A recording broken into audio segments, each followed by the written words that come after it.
Assalamu alaikum, barka da zuwa channel ɗinmu mai suna Hausa Fashion TV. A yau in Allah yadda za mu nuna muku yadda ake yanka wancan bubu ɗin wanda kuke kallo a hoto. So farko dai kamar yadda kuke kallo na riga na auna tsayin rigan gaba ɗayanta har na ninka shi. Na auna tsayin rigan na ƙara allowance ɗin kalmasa kuma na ninka shi guda biyu. Wato na gaba da baya kenan, sannan kuma na ninko shi haka wato yanda zan yanka kenan kamar yadda kuke kallo. So idan ba ku yi subscribe ɗin channel ɗinmu ba sai ku danna subscribe, sannan ku yi liking, ku yi sharing bidiyon mu. So da farko za mu fara ne da yanka wuyan rigan. So abin da za mu yi farko shine wurin yankan wuyan. Faɗin wuyan gaba ɗaya ina son ya zama inci 10 ne. To tunda a ninke yake zan auna inci 4.5 ne a haka. Saboda in an sa shafi wuyan zai koma 10 ɗin. So zan auna inci 4.5 sai in yi shaida. Sai tsayin shi ina so ya zama inci 7 ne. To zan auna inci 6.5 ne. Shi ma in na sa lining na ɗinka sai koma inci 7 ɗin shi. Sai amfani da chalk in zana kamar yadda kuka gani na zana haka. Sai ku ɗauka scissors sai ku bi ku yanka shi. Ku bi wannan zanen ku yanka. To kamar yadda kuke kallo wuyan v-neck ne. So kun ga abin da wuyan zai baku. Haka kuma yake a jikin hoton. So bayan kun yi haka sai a ta gurin ƙasan nan. Ta gurin nan ƙasan kenan. Tunda ƙasan bai kai saman faɗi ba. Zan auna inci 25 ne. Zan sa tape ɗina daga ƙasa ya taho sama zuwa inci 25. Idan na auna inci 25 zan ɗauka chalk sai in yi shaida. Zan yi shaida. So wannan inci 25 ɗin shine nan ƙasan. Dama ƙasan bai kai saman faɗi ba. To bayan na yi shaida shi kuma faɗin ƙasan nan zan auna 16 ne. 16 inches sai in yi shaida kamar haka kenan. To sai in ɗauka rula shi wannan daga wannan mark ɗin da na yi sai tafi duka har izuwa ƙasa a wannan 16 inches ɗin. Zan ci gaba da amfani da rula da chalk in zazzana saboda in samu straight line haka kenan.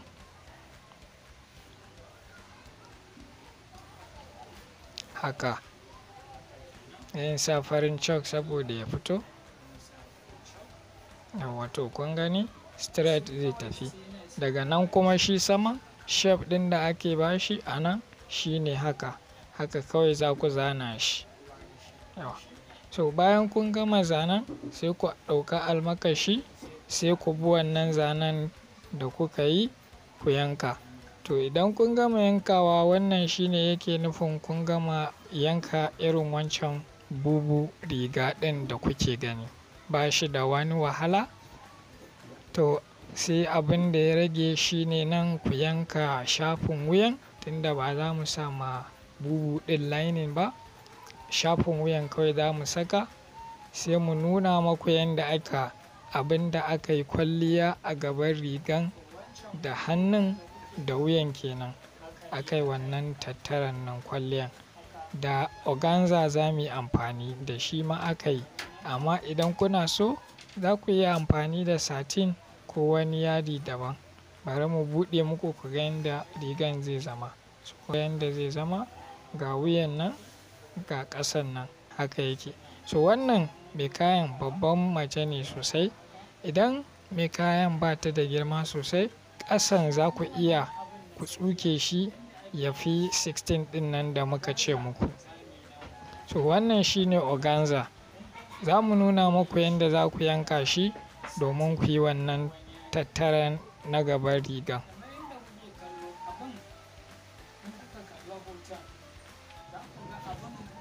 Yanda ake yanka shi kuma satin ɗin da za a yi kwalliyan wannan ɗin.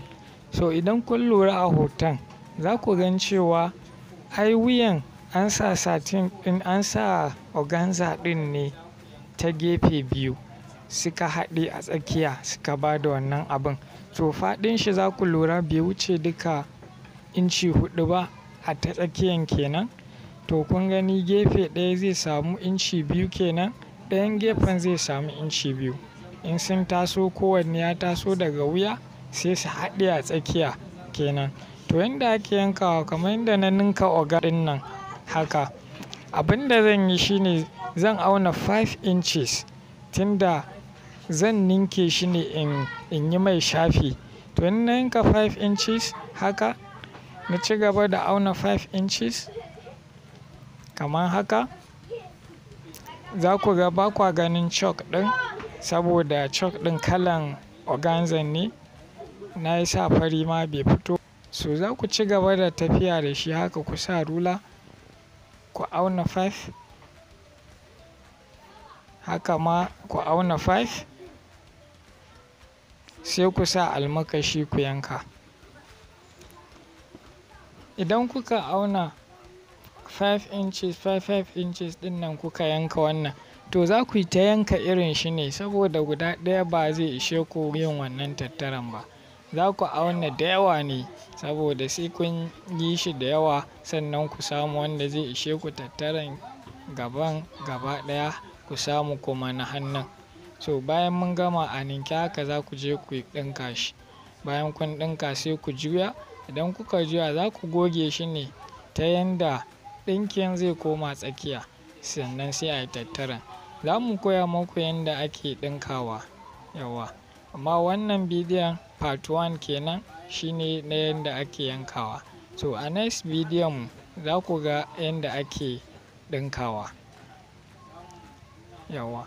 So bayan kun gama wannan ne, kun yayyanka kun je kun yi wannan, kun yi iron ɗin shi. To kamun dai ku yi iron ɗin shi, wuyan ba mu nuna muku yanda ake za ku sa shafin shi ba. So yanzu za mu nuna muku yanda za ku yanka shafin wuyan kenan. Tunda shi ba lining ne za mu ma rigan gaba ɗayanta ba, to iya wuyan rigan za mu yi shafinta.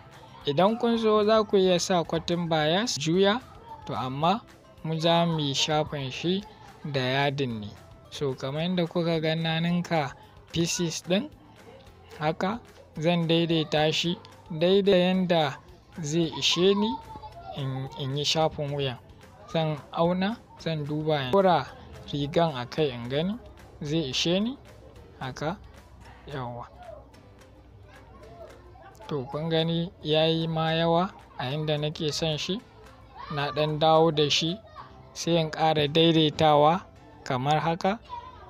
Sai in saka, in ɗauka almakashi sai in bi wannan daidai zanen wuyan in yanka.